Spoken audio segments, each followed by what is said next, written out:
आज हम पढ़ेंगे इलेक्ट्रोकेमिस्ट्री में quantitative aspect of electrolysis and Faraday's law. तो फैराडेज लॉ बहुत इंपॉर्टेंट है, 12th क्लास में ये आता है, ये बोर्ड एग्जाम में आता है, ये 2 या 3 मार्क्स में। या फैराडेज का फर्स्ट लॉ आता है या फिर फैराडे का सेकंड लॉ, या फिर दोनों पूछ लेते हैं। दोनों पूछेंगे तो 5 मार्क्स में आएगा, एक एक पूछेंगे तो 2 या 1 मार्क्स में आ जाता है फैराडेज लॉ। तो the amount of current pass was study by the Michael Faraday.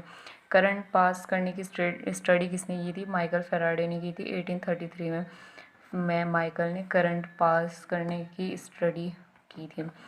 तो सबसे पहले first law Faraday's first law of electrolysis के लिए फेराडे का फर्स्ट लॉ क्या था? The amount of a chemical reaction and hence the mass of any substance deposit at any electrode is directly proportional to a quantity of electricity passed through the electrolytes.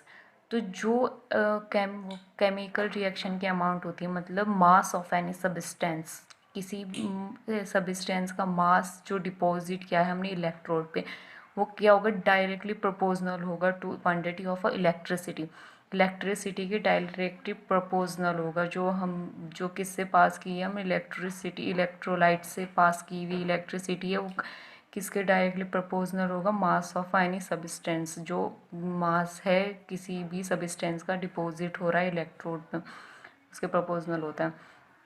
तो इसे कैसे draw करते हैं mathematically? If W gram of any substance deposit on passing Q column.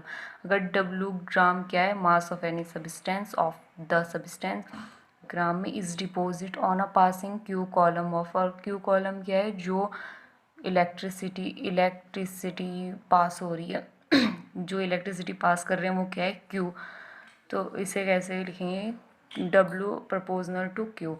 और फिर अगर proportional को हटा के क्या लिखेंगे? W equal to Z Q, where Z equal to proportionality constant, और जेड क्या है? प्रोपोर्शनलिटी कांस्टेंट है यहाँ पे। तो if a current I ampere is passed for 1 second, then क्या होगा फिर? Q equal to I into T.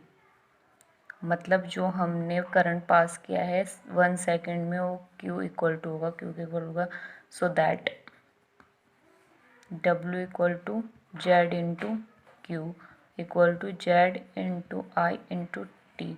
ऐसे लिखेंगे। जिसमें Q क्या है? Q इक्वल टू 1 कॉलम 1 और I equal to 1 ampere and T equal to 1 second. तो क्या होगा? W equal to Z. तो जो इलेक्ट्रोकेमिकल इक्विवेलेंट है, so substance may be defined as the mass of substance deposit when a current of any ampere is pass through the 1 second is quantity of electricity equal to the coulomb in is passed. अब ये हो गया Faraday का first law. अगर इतना लिख देंगे तब भी बहुत है, इतना बहुत है। आगे इलेक्ट्रोकेमिकल क्वांटिटी को दिखाया गया, वो ज़्यादा इम्पोर्टेंट नहीं है। फेराडे का फर्स्ट लॉ उतना ही बहुत है। फिर फेराडे का सेकंड लॉ क्या बोलता है? फेराडे का second law, when some quantity of electricity is passed through the solution of different electrolytes connect in a series, the mass of the substance produced at electrodes are directly proportional to their quantity weight. जो हमने some quantity of electricity is passed through solution of different हमने 2 different electrolytes को series में connect किया हुआ, तो जो उसका मास होगा, मास ऑफ द सब्सटेंस, जो वो मास प्रोड्यूस करेगा एट इलेक्ट्रोड, जब हमने इलेक्ट्रोड डाले उसके अंदर, फिर जो सब्सटेंस मास प्रोड्यूस करेगा वो किसके इक्वल होगा? Directly proportional their quantity weight. जो उसका एक क्वांटिटी वेट है उसके बराबर होगा जब हमने इलेक्ट्रोड डाले किसी भी वेसल में। फिर जो सॉल्यूशन अपना वो पास करेगा, solution electrolytes connect in a series mass through the substance electrodes are directly proportional to their quantity weight. उसके वेट के बराबर होगा मास। सब्सटेंस का मास किसके बराबर होगा? जो कि उसका क्वांटिटी वेट है। फॉर एग्ज़ाम्पल हमने एक एग्ज़ाम्पल लिया AgNO3 solution and CuSO4 solution connected in a series.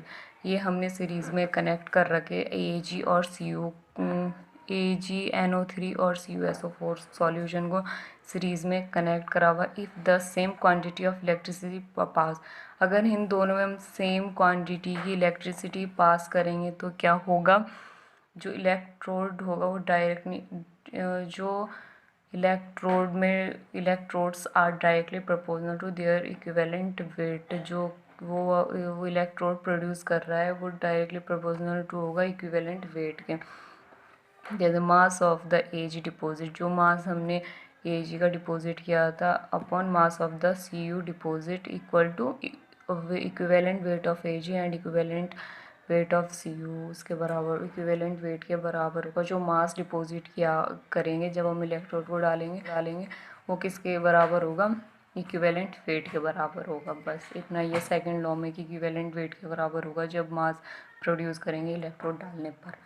यहाँ पे ये एग्ज़ाम्पल है AgNO3 का, तो इसमें दो इलेक्ट्रोड्स दो सब्सटेंस को एक सीरीज़ में डाल रखा और जिसमें हम एक ही जैसा सेम करंट प्रोड्यूस कर रहे हैं। तो जब ये इलेक्ट्रोड जो हमने जो इसमें सॉल्यूशन है, फिर जो ये इलेक्ट्रोड डालने पर जो सॉल्यूशन मास प्रोड्यूस करेगा वो किसके डायरेक्टली प्रोपोर्शनल होगा, देयर इक्विवेलेंट वेट के बराबर ही होगा।